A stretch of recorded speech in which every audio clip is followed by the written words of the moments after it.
Hey guys, I thought it might be helpful if you guys had like a narrated PowerPoint. I really like the narrated PowerPoints that are associated with our pathophysiology course, so I thought this may be helpful. Um, I'm going to go through it kind of quickly, but I'll tell you, what page number that the slides are associated with throughout the PowerPoint. Let me see. How do I go to the next one? Okay. So chapter objectives, I'm not going to read those. Introduction, I'm not going to read that. This is an evidence and innovation dynamic table or whatever, little diagram here. It's on page 4 in the textbook, and it is associated with the next slide, the evidentiary dynamics. But basically, your external environmental forces, and then you've got your unpredictable variables, organizational strategy, EBP foundation, and then here is where your dynamic really starts to take the form of this continuous process. So you go from EBP foundation to your stimulus for new practice product, and then innovation dynamic, evidentiary dynamic, and then back, and then, and sometimes you may go straight from here to here or here to here, but you always end up in this continuous process, which is a dynamic essentially. Evidentiary dynamics. Evidence is simply the accumulation of facts and factors that provide conclusive insight into the legitimacy, accuracy, and viability supporting a particular process or action. This slide in evidentiary dynamics is on page 6 of the textbook under what is evidence. Number 2 listed on this slide is evidentiary dynamics is the system and infrastructure which supports concepts, principles, practices, and processes driving evidence-based practice. Number 3 is evidentiary dynamics suggests the continuous exploration, discernment, and ultimately the creation of new information, insights, and practices. And so the next slide is evidence-based practice. An evidence-based practice serves as the foundation for the foundation of our actions in healthcare with patients by ensuring the minimum standards of viability, appropriateness, and safety have been established that can be replicated with a high level of assurance. The same impact and outcome can confidently be achieved. Evidence is a dynamic, therefore a static or permanent foundation for practice is never obtained in an evidence-based environment. Evidence serves as a foundation for the floor of an action establishing for it a rationale and justifiable basis upon which to undertake the action and to utilize it as a standard for performance. So, let's see, the next slide. That information I believe comes mainly from page 7, but it may go over to page 8 too of the book. The next slide is organizational strategy. Evidence reflects the organization's mission and purpose and relates back to its performance expectations and objectives in a way that demonstrates that the people of the organization are successfully accomplishing its goals. In healthcare, evidence forms the foundation which indicates that the healthcare organization has established a standard of performance and practice upon which action and innovation can unfold, producing best practices and care innovations. Number 3 is leadership in the organization continually assess service and practice standards, assuring they keep pace with contemporary change and innovation. Environmental forces. The organization and provider context for service is constantly challenged by economic, socio-political, and technological forces in the environment, constantly affecting the relevance, viability, and sustainability of current practices. The leader constantly scans environmental forces and uses predictive and adaptive capacity as a central skill set in translating those forces in ways that can positively affect the services and practice of the organization and its people. Number 3 is environmental forces are constant, unpredictable, and coalescing around human activity, both informing it and challenging it to change in a way that reflects contemporary reality. Okay, unpredictable variables. In the constant ebb and flow of environmental factors, forces frequently converge to create dissonance or disruption that leads to circumstances that challenge existing understanding and practices and result in the need for something new or different. Number 2, this disruptive quality creates conditions that make existing practices no longer relevant and challenge people to see or view in unique and new ways.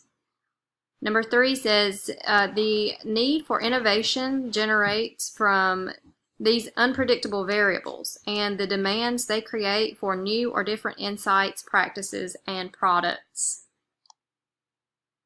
Stimulus for new practice or product. Both unpredictability from the environment and the establishment of a successful evidence-based standard or practice create the conditions for advancing or creating new levels of excellence in practice.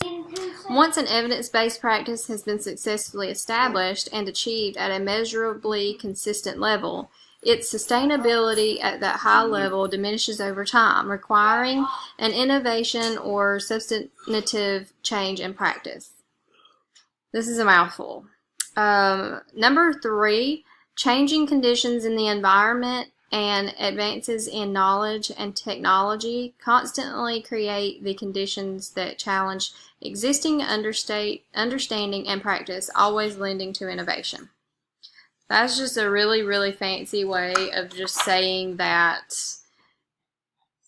when things come up, you know, like new regulations or changes in economic status, which, you know, economic things are the production, distribution, and consumption, in our case, healthcare. So, and changes in that. And it's just saying that things, you know, leaders in evidence and innovation have to be cognizant of those things and be willing to, you know, change and innovate in a way that will kind of make things better and improve processes and healthcare. But that was a really fancy way of saying all that stuff.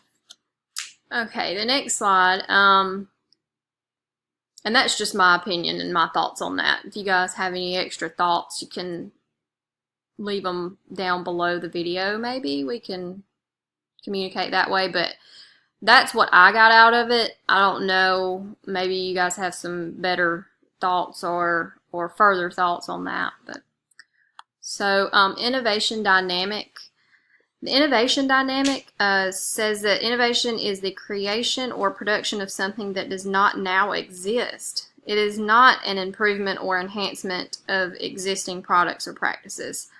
So basically it's saying it is kind of reinventing the wheel in a way.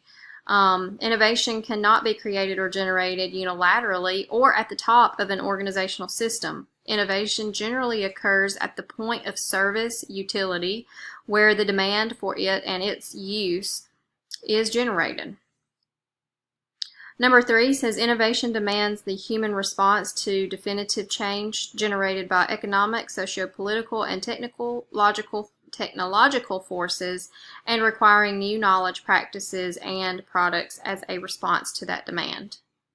And then there's a figure there that comes from page 6.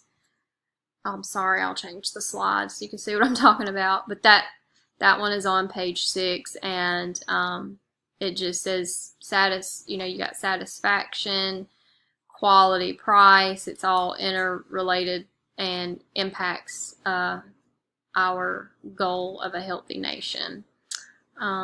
This is where I think some of our